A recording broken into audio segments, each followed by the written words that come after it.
দর্শক, আমরা এই মুহূর্তে আছি চাঁদপুরের ঐতিহ্যবাহী পটারি কোল্ড স্টোর এন্ড হিমাগারের ভিতরের অংশে।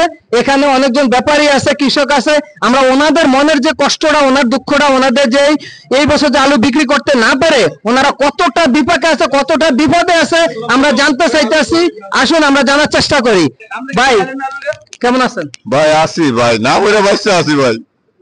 আপনি এই স্টোরে কত বস্তা আলু রাখছেন? ভাই আমি এই স্টোরে 3000 বস্তা আলু রাখছি ভাই। এখন পর্যন্ত কি বিক্রি করছেন কিছু? ভাই এখন পর্যন্ত কোনো বিক্রি করতে হয় না, মানে কোনো খরিদ্দারই নাই, কিনুন না। সরকার যে বলছিল 22 টাকা দরে আলু ক্রয় করবে, তারা কি যোগাযোগ করে না? ভাই সরকার তো এই কথাটা কইয়া আমাকে আরো খুন করে দিছে ভাই। কেমন? এই কথাটা যদি না বলতো তাহলে তো আমরা আলু আগে বিক্রি করে নিতে পারতাম, যা কিছু দাম পাইতাম। এই কথা বলার কারণে আমরা ভাবছি যে আসলে যদি কিছু বাড়ে তাতে আমরা কিছু বাড়তি দাম পাবো, কিন্তু এই কথাটা বললে আমাদেরকে খুন করে লাইছি। তাহলে এই আলু বিক্রি না হওয়ার পেছনে তাহলে কি আপনি সরকারকেই দায়ী করছেন? এটার জন্য এই যে আমরা বিক্রি করতে পারি না, এটার জন্য সরকার দায়ী। সরকার যদি রেটটা না বেঁধে দিত তাহলে আলু অন্য স্টকাররা হতো বা ব্যাপারী হতো, ক্রয় করে নিয়ে যেত। এখন নিতেছে না, এখন নিতে আসে না সরকারের। এখন কথা হলো, আপনি সরকারের কাছে কি আশা করতেছেন? ভাই সরকারের কাছে আমরা চাই, আমরা সরকার যে রেটটা দিছে এই রেটটা কার্যকরী করার জন্য। এখন এখানে এসে দেখলাম অনেক ব্যাপারী সাহেব কমপ্লেন করলো যে অন্যান্য বছর যেসব ভোক্তা অধিকার বা ম্যাজিস্ট্রেটরা আসছে এই বছরও তাদেরকে এখানে চায়। আপনি কি বলেন? হ্যাঁ 100%। এই যে গত বছর আমাদেরকে যে ডিস্টার্ব করছে, এবার তো একটা লোক কেউ আয় না আমাদের খোঁজ খবর নিতে যে আমরা কি অবস্থায় আছি।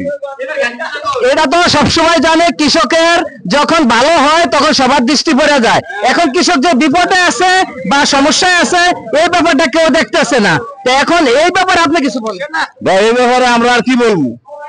এখন সরকার মনে করেন আমরা কোন রকম যদি প্রত্যেক বছর আলু 2-5 বছরে মাইর খেলে 1 বছর কিছু পাই, ওই বছরে আমাদেরকে বড় যন্ত্রণা করে 5 বছর চালানটা আমরা 1 বছরে কোন রকম মানে উড়ামু, এই ধরনের একটা আমাদের ইয়া হয় আর কি। বাজারটা 5 বছর পর পর, 4 বছর পর পর, এই বছরও আমাদেরকে অনেক ডিস্টার্বের কারণে আমরা তখনও বেশি লাভবান হইতে পারি না। এখন আপনি কি এই বছর যে মাইটা খাইলেন, এখন যে এই বছর যে লোকসানটা হলো, এটা কি আপনি পরবর্তী বছর আলু ক্রয় করবেন বা এই ধরনের মান মানসিকতা থাকবে? মানে ভাই আমরা এই পরিস্থিতি আমাকে চালান পুঁজি তো শেষ, আমরা কি দিয়ে আর কিনবো আলু?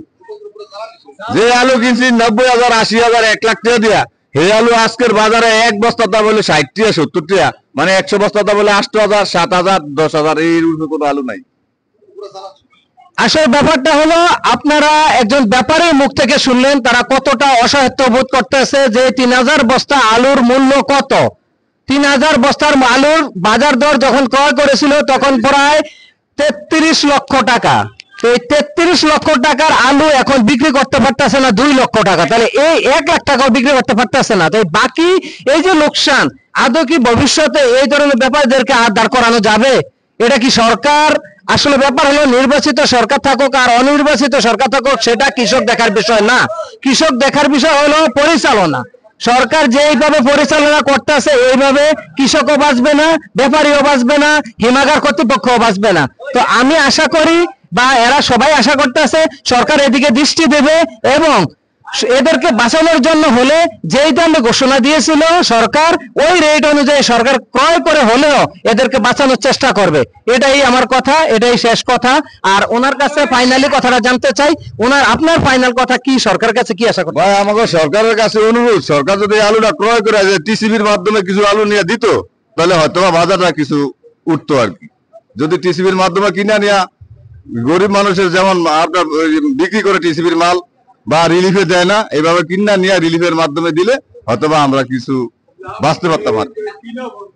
তো দর্শক, আশা করি সবাই ভিডিওটা শেয়ার করবেন যাতে সরকার কর্তৃপক্ষ পর্যন্ত পৌঁছাতে সাহায্য করে। আল্লাহ হাফেজ।